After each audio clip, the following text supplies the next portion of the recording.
Today on Locked On Canadians, it is a very special all prospects mailbag with a very special guest. That's all coming up today on Locked On Canadians.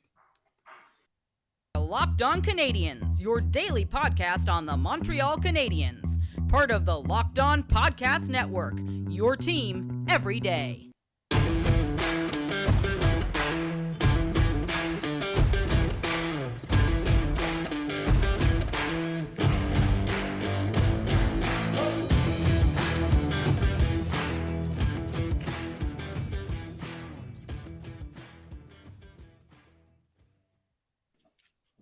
Hi there, everyone, and welcome to episode 833 of Locked On Canadians. As you know, we are your team every day. And if you've been listening to us every day this week, you will know we have a very special guest coming up in just one moment. But first, my name is Laura Sab, also known as the Active Stick, and I'm joined, as always, by the wonderful Scott Matla. Scott, how excited are you to talk prospects? I am always excited for prospect talk because I like to learn about prospects.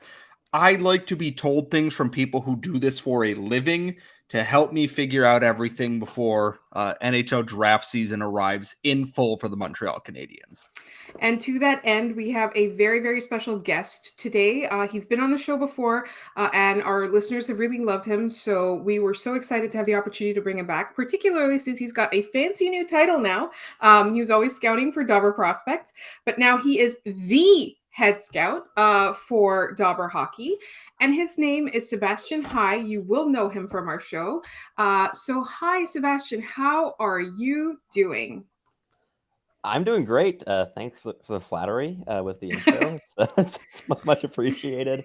But yeah, no, it's going very well. It's the last 2 months now to the draft, and it's quite a sprint in the scouting sphere. Lots of players I have yet to watch that I still need to check out, and then there's the big headache of actually constructing the final ranking, which is a painful, arduous, but kind of enjoyable process. But there's just always problems there, and there's always situations and particular parts of my ranking that I have a few headaches over, and I don't look forward to addressing those just yet. But well, we might make you do that on the show. If you want to see me just like crumbling, that's a great idea. So we are going to ask. So we've polled our readers. We've asked for mailbag questions that have to do with this year's upcoming draft. And I know there's some players that right now they're not completely finalized. And I know every public scout we talk to right now, it's their busy season, and we're asking for more of their time during their busy season. So please forgive Sebastian if our questions frazzle him, because I know a couple of them are a little bit controversial. But I think the first one that isn't really controversial is a couple of our listeners pointed out that the last time we talked about people who may be available where the Habs are picking with their first pick. So in that, I'm going to say top 7 range. Nobody yell at me. We talked about Will Smith. We talked about Benson. We didn't talk about Matthew Wood, and a few people pointed that out. So I would like to hear your thoughts on Matthew Wood. Matthew Wood is not a player I'd be considering with the top 10 pick, but he would be an interesting possibility at 17. Now, he would be the player I'd be picking personally with that selection. Like, there are other players I'm a lot more bullish on that will be available inevitably. Like names like Andrew Crystal and Dmitry Simashev come to mind pretty quickly there. But he is a really fun one who has grown on me significantly. And while he is, I want to say 29th on my board at the moment, 31st, tail end of my first round at the moment, but he could be a riser up until like maybe the 20 range, because he is an interesting high skill or high toolkit player who is not exactly fleet of foot. His skating is the second worst among like top 64 candidates in the draft class in my book. Only Adar Suniev has a worse stride, but like his is like comically like it's like bad to like a funny extent. Matthew Wood reminds me a ton of Tyler Toffoli, and I'm really not one for player comparisons. I dislike player comps as a whole. It's not something I typically engage in, but there are quite a few links with Toffoli in terms of high-end hockey IQ, uh, poor skating, very limited top speed, a wicked shot, and also like a diverse set of releases. So if I were a team drafting Matthew Wood, I'd be trying to develop him into a Tyler Toffoli. I'd be trying to leverage the offensive toolkit. I'd be trying to encourage him to be more creative. And he has been doing that this season at the University of Connecticut. He has gained a lot of adaptive skills to compensate for his lack of speed and for his skating deficiencies, which has been really, really good to see. And he started the year closer to like my 55 range. So he's climbed a fair bit for me in terms of how I see him projecting as an impactful NHL player. I think if you're picking him top 15 or even with the Florida pick, wherever that ends up being, like fingers crossed around the 17 range. But even if it is that pick, I think it would be a big bet on your development team and your trust in overcoming skating as a hurdle in development. So I think at 17, it's perfect. It's reasonable. I think you can defend that selection without too much issue. Top 5, I think you are missing out on both upside and certainty because with Matthew Wood, the skating is bad enough that there is a chance it keeps him from ever becoming a real NHLer. Not saying it's something I bet on at all. I think he will be a decent NHL player. I wouldn't have him in my first round if I didn't, but there is some risk there. And I think if you're picking at like 5th or 6th overall, there are more electrifying, dynamic players that have a higher ceiling because Matthew Wood, with his lack of skating ability, isn't the most dynamic, despite having a really good set of hands, a wicked shot.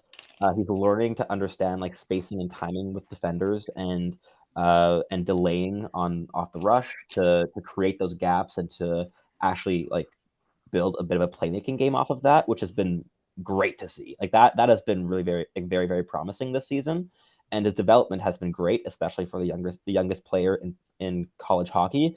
Not to be confounded with him being young for the draft class. He's an average age for the draft class itself. But yeah, there's a lot to bet on with Matthew Wood, but there are some drawbacks as well. The engagement, the defensive play aren't particular strengths, but he is quite raw and he has a really disgusting shot. And if you can build around that shot and build upon his hockey IQ, the playmaking and the handling, you can have an exciting player. And I can understand why some people are quite bullish on him and have him in that top 15 range.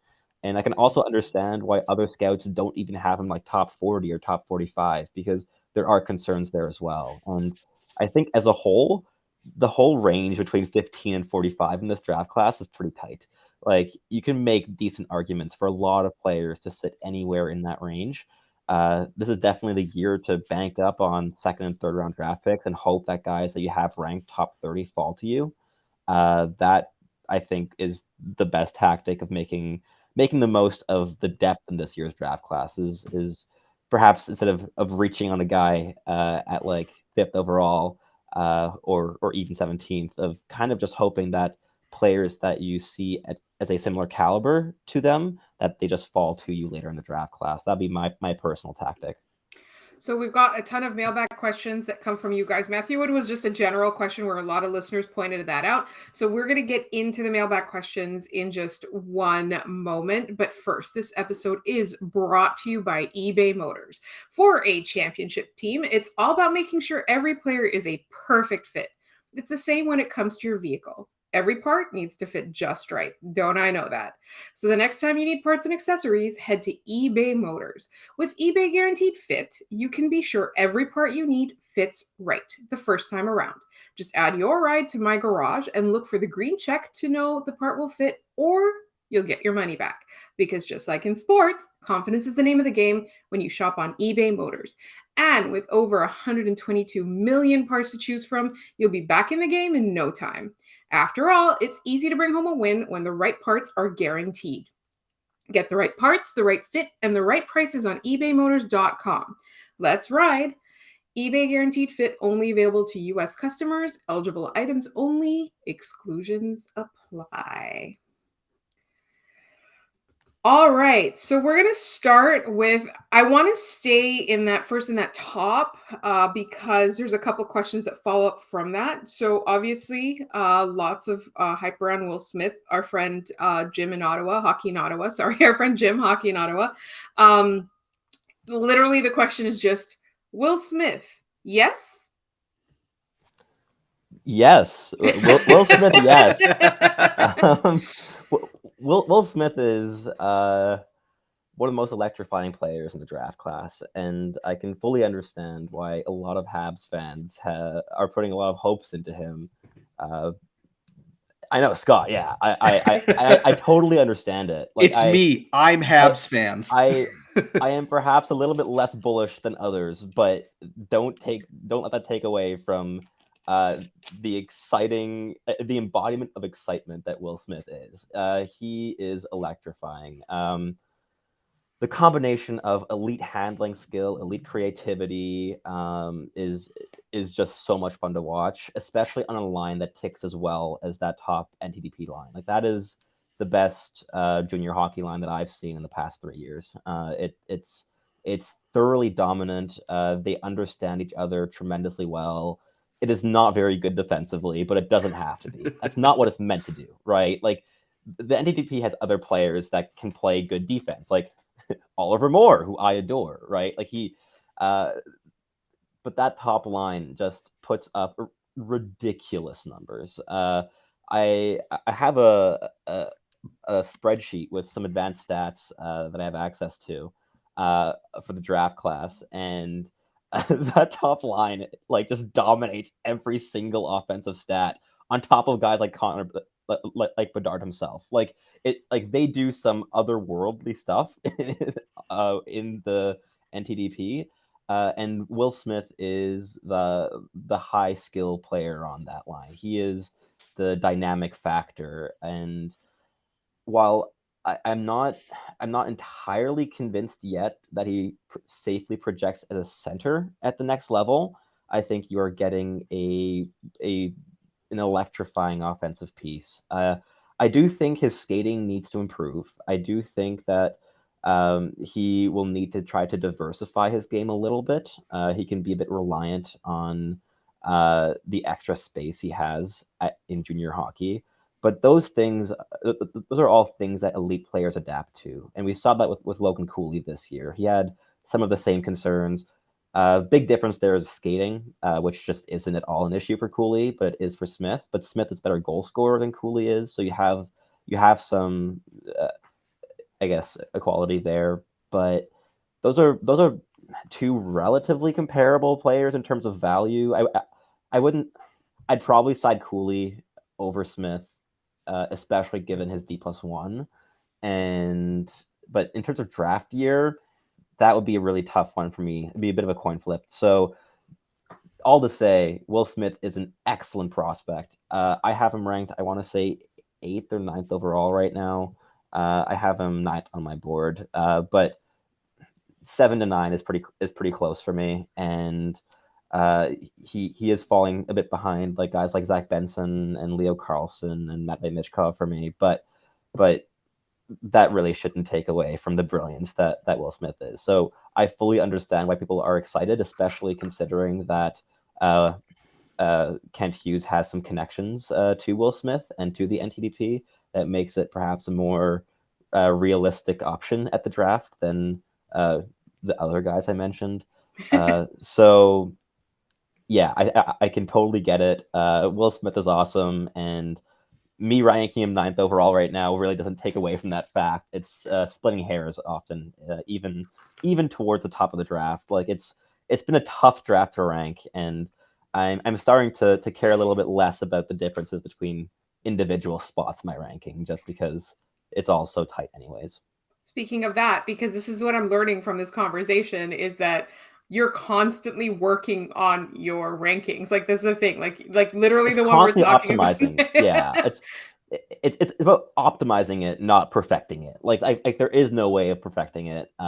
Even when I do my final ranking, some things are just not going to feel right. Like last year, I had Jimmy Snuggerud ranked outside the first round, and I wrote in my blurb, "This feels way too low for him." But I got more excited for other players, and now I look a bit dumb because Snuggerud has had an incredible D+1 season, and I'm very happy for him. So there's always some compromises. You're always going to bet on some players over others, not necessarily because you don't believe in the other players, just because you believe a tiny little bit more in the one that you're betting on. So it is a bit of a long process, but I think I'm at peace with the imperfectibility of it at this point.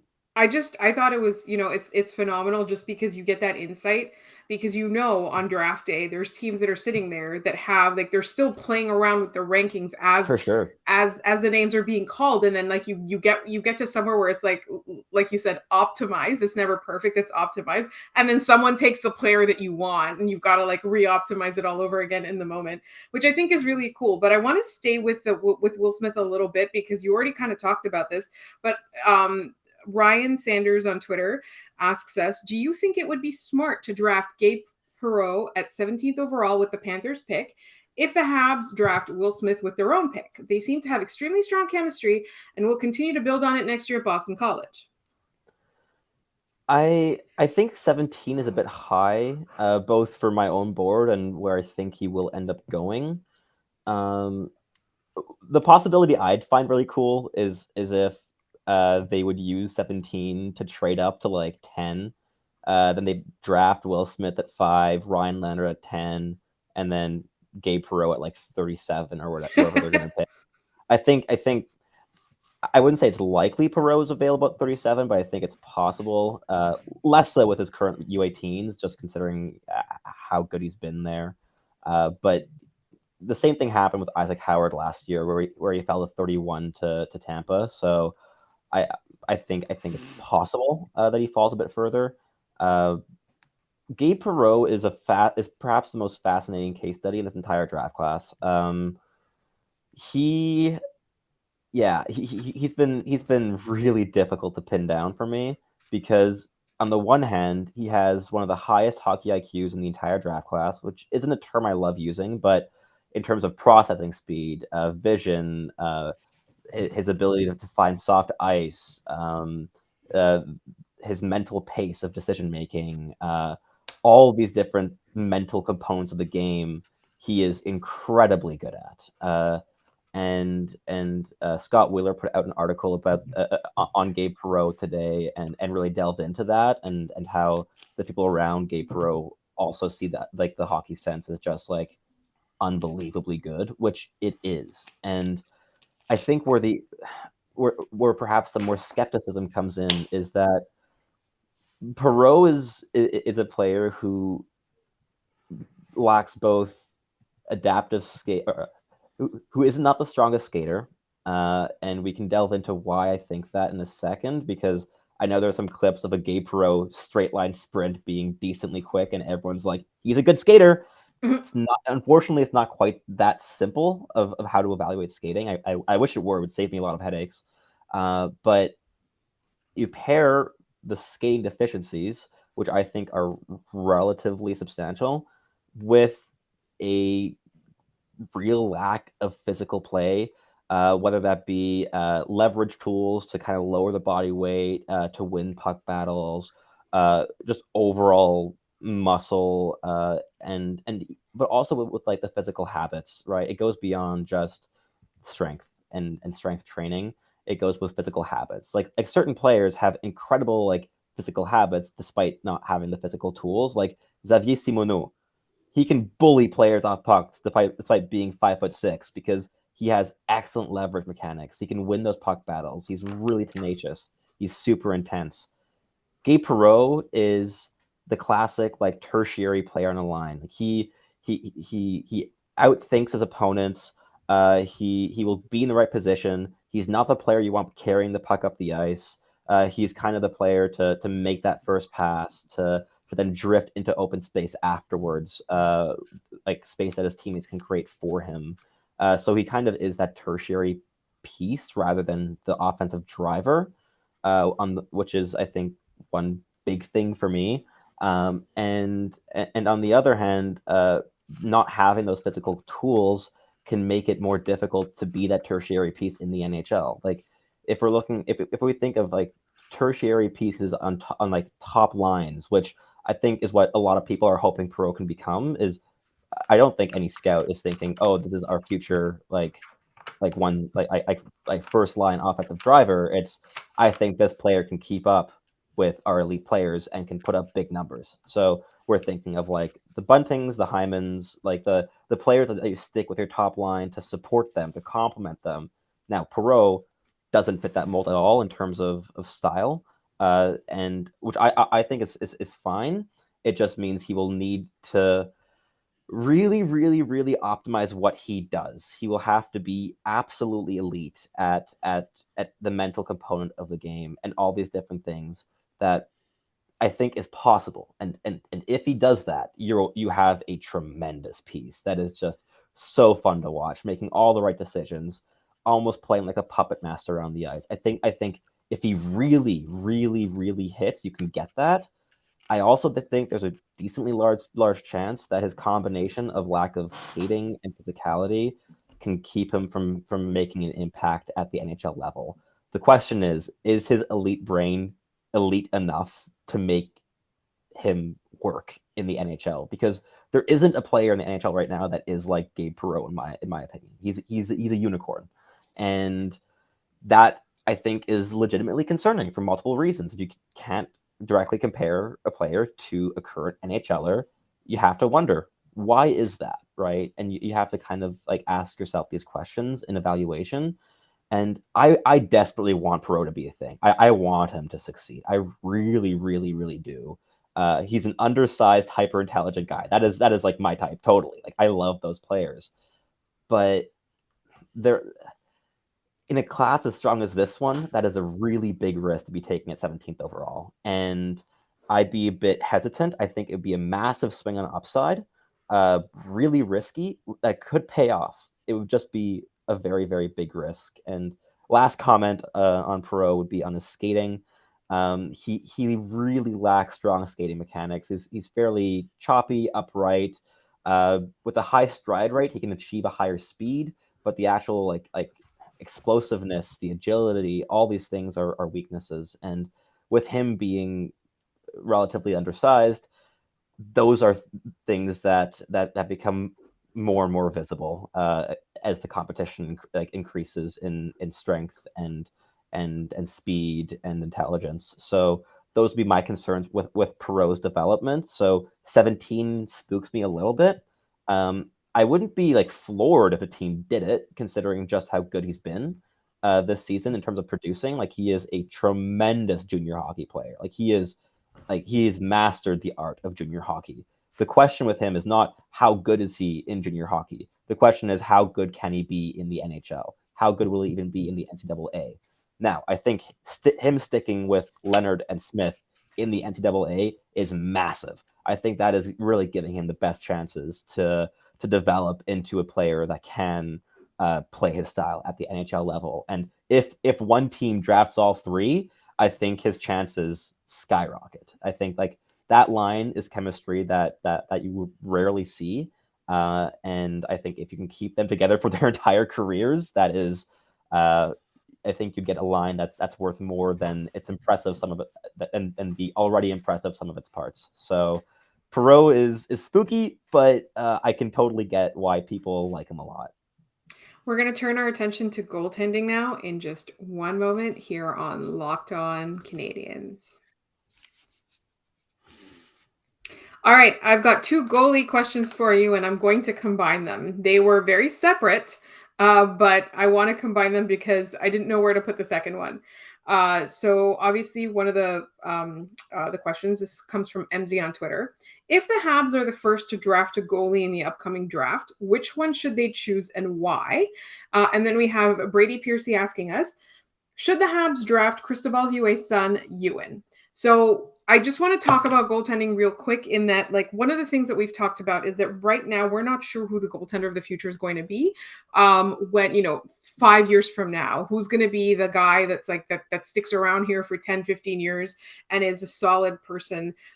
It might be in the Habs system already. We don't know. There's some promise that's being showed, especially with a couple of people like Dovesh and Disho. But what if they're drafting? So like this is why I'm so fascinated by goaltending. And this will be like kind of the last topic we talk about because we're running out of time, but we're gonna ask Sebastian if he'll come back because these questions they're valid until before the draft. So we'll ask them later. So if they were the first to pick a goalie, who would you choose? I guess the question is who's the top goalie in the draft? And what about Ewan Huet? Ewan Huet, I have only watched in passing. I haven't actively scouted. I think it'd be a funny storyline, like have the Habs legacy going down. I've only seen him at the U18, so I've only probably seen as much as anyone else has. And he's been fine. I mean, I think he has like a 900 save percentage at the U18 so far, which is perfectly reasonable for a Swiss goalie. Like I think that's pretty solid considering the nation he's playing for. As for the best goalie in the draft class, for me, it's quite clearly Trey Augustine. Trey Augustine has been a dominant goalie for the US NTDP, and he is a contender to really rise a decent amount up my board in this last stretch of the season. Like his numbers are obscenely good, especially when you contrast them with Carson Mussers, who's his backup. Like just it's night and day. And he is incredibly composed. He embodies that like cool, composed Carey Price style of goalie. Style being like doing a lot of heavy lifting in that phrase. Obviously, not a lot of goalies get compared to Carey Price. That's not what I'm saying, but that is the style of goalie that you're seeing with Augustine. And he is a tremendous puck tracker, especially when the puck goes behind his net. He perhaps lacks some of the raw physical tools that Michael Hrabal has, but Hrabal is really chaotic and very raw. Michael Hrabal, if Trey Augustine is Carey Price style, Michael Hrabal is probably closer to Peter Mrazek style of chaos, entertaining, but chaos, and really scares me as a scout. Like goalies are erratic enough as is. That style does not quite help. But his raw tools are ridiculous. Like he's 6'6", he's massive, really agile, explosive side to side movements, but his hands aren't as good. Like he can bobble pucks that he should catch. Whereas Trey Augustine is just really efficient in his movements and really smart. He lacks that explosiveness in his side to side transitions and stuff, but he's the goalie I'd be most comfortable drafting first. Now, I think you might get the best value if you're perhaps taking a mid-round swing on a goalie, which is probably what the Habs would do. I think a Jacob Fowler would be a really fun bet on. Oh, he's going to Boston College, which is a great place to develop goalies, and he's putting up almost as good numbers as Trey Augustine on a less dominant but still very, very good Youngstown team. He is a lot more raw. His goaltending style, according to Dobber's goaltending scout, who I trust a lot more than myself with goaltending analyses, Colin Hunter, like what he said a lot about Fowler has been that he plays a very unconventional style of goaltending and is quite frustrating for a goaltending coach to watch, but is unconventionally effective. So perhaps more raw, but you have something to build off of. So that could be perhaps a lower risk, high upside swing to take on a goalie. So I think if I were to pick any goalie, if I were the Habs, I'd probably say Jacob Fowler in like round 4. If we're picking a goalie first, I would hope Augustine is available at the top of the second. My guess would have been that Hrabal would have been the first goalie off the board because of his tools, but his U18, well, the game against Canada was bad enough that that might shift the draft stock, considering the large weight that these tournaments always carry on draft stocks. But if Augustine is available at 37, I think there are far worse options than him. Honestly, like, I don't know if people are watching on YouTube or not, but you'll hear me or you'll see me scribbling all these notes down that Sebastian's talking about, because now I will be able to refer back to them when I'm trying to think about who I want the Canadiens to draft. We've got more questions for Sebastian, but we don't have time today, so we're going to bring him back. So if you asked us a question for this episode and we haven't said it, like in the coming weeks when Sebastian has more time for us, we will ask questions on what the strongest position depth is in this year's draft, or what the position with the strongest depth is in this year's draft. We'll talk about overlooked players. We'll talk about sleeper picks. We'll talk about who's controversial and who's not.